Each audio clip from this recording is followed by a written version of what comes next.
we have, planned out everything.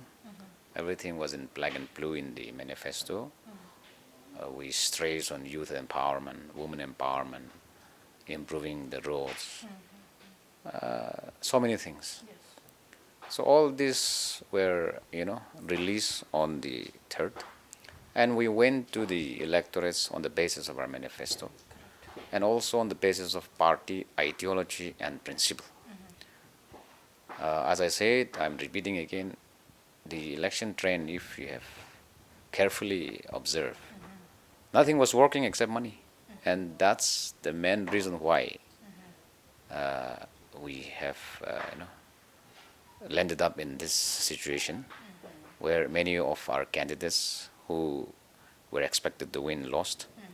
For example, in Tapi, our candidate lost by 82 votes. In Koridang, about 200 plus votes, something like that. No, I will not, I'll not go more in detail, but I think most of our candidates put up a very strong fight. But it's because of that money factor that we lost. Otherwise, it's not that our candidates are not capable, or it's not that the electorates people had this party. No, not on that line. But being in the opposition for the past 5 years, the party could not help the candidates monetarily. The only thing that we could pass on to our candidates was our party manifesto, the ideology principle. So this is the main reason why it's a little discouraging and setback for the party as far as this result is concerned. But anyway, we may be down for the time being, but I assure you that we are not out yet. And then now, sir, NPF legislature party leader has been quite vocal about pre-poll understanding for post-poll alliance. Now that election is over, can you disclose what are those post-poll alliance? Well, you are right. We went on our own without aligning with any other political party. Of course, appealing to the other political party who can work together in line with what we have propagated in our manifesto. But on the whole, we can conclude that we went on our own as far as NPF is concerned. As far as that theory is concerned, pre-poll understanding for post-poll alliance, which the party keep talking, where our leader keep emphasizing on that.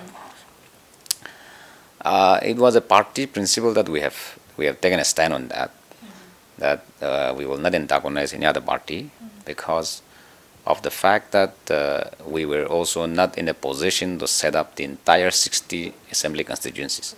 So politics, when you go to the electorates, we have to be practical. So therefore, we wanted to maintain a kind of closer relationship with, a closer proximity with all the political parties. But we thought after seeing the result, post-poll alliance can be worked out. Now, since we got only two, now as far as that idea of post-poll alliance concerned, we have the NTPB and the BJP who has already mastered the number. So we have to take a very steady move as far as the NPF is concerned.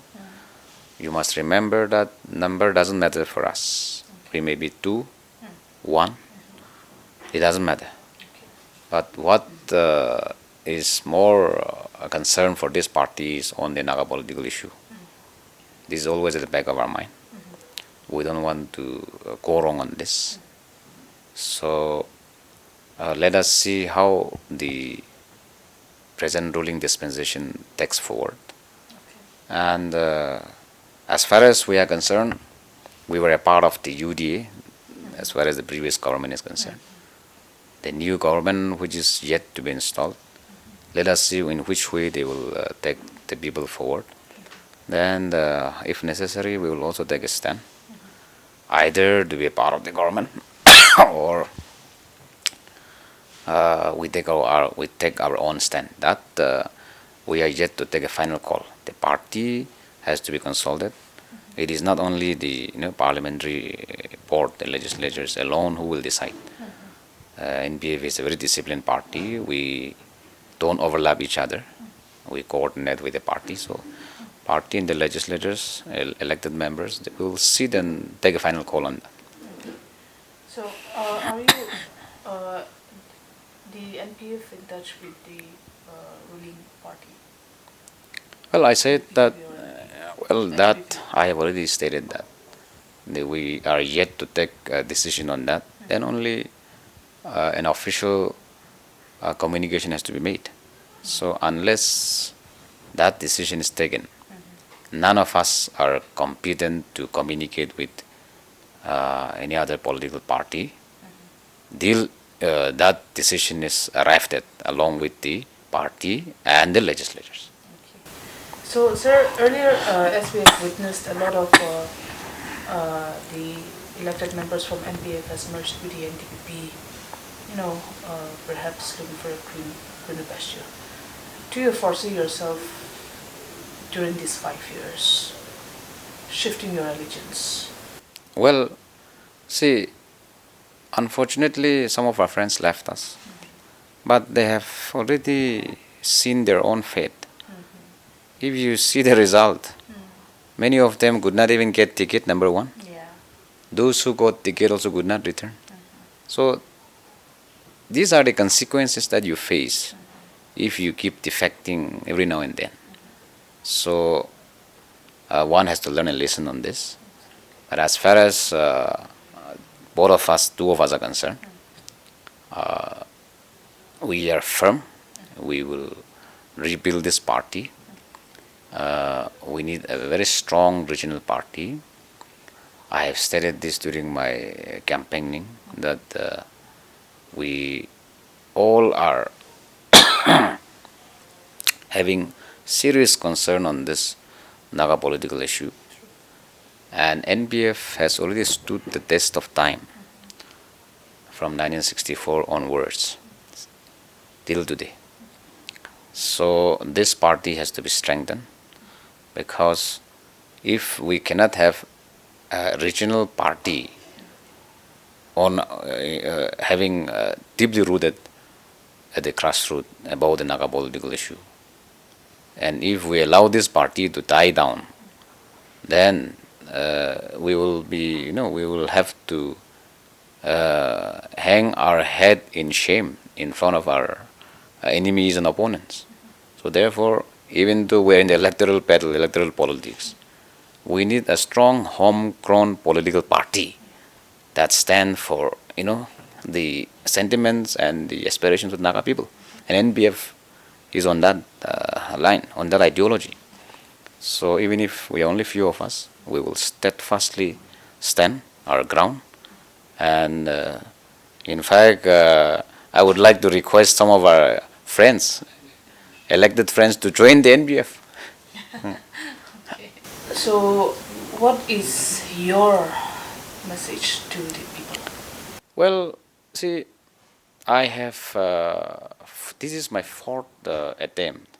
I lost 3 elections in the past, 2008, 13 and 18.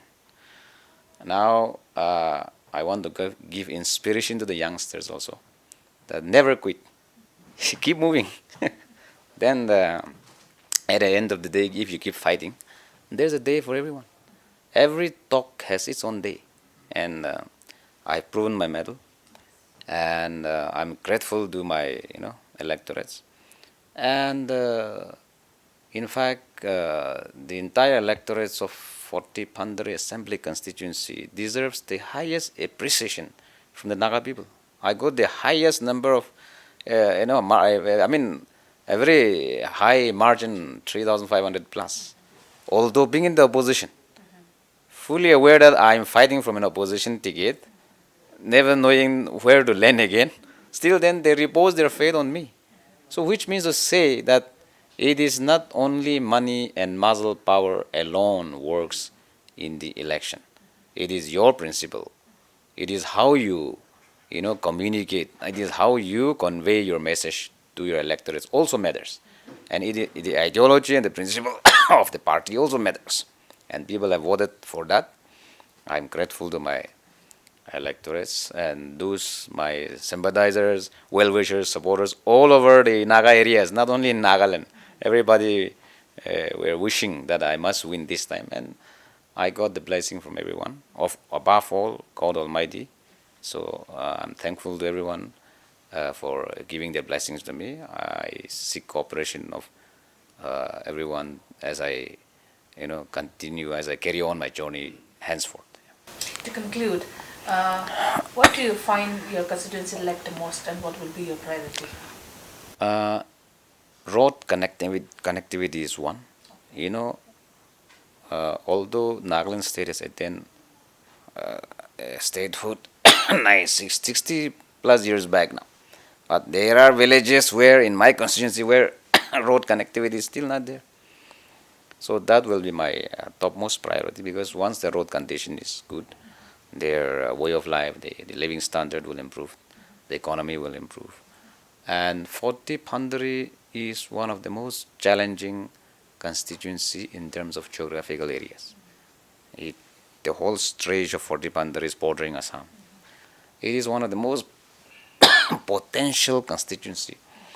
You will find oil, which can generate a lot of resources, which can feed the entire Naga people. Even in terms of land, we have lots of spaces where we can do a lot of development, mineral reserve, mineral resources. So this is a very potential constituency. The government must take serious step to develop Forty Bandare Assembly constituency, and I would appeal to the government to take special interest in Forty Bandare. I'll be there as far as development is concerned to take our people forward.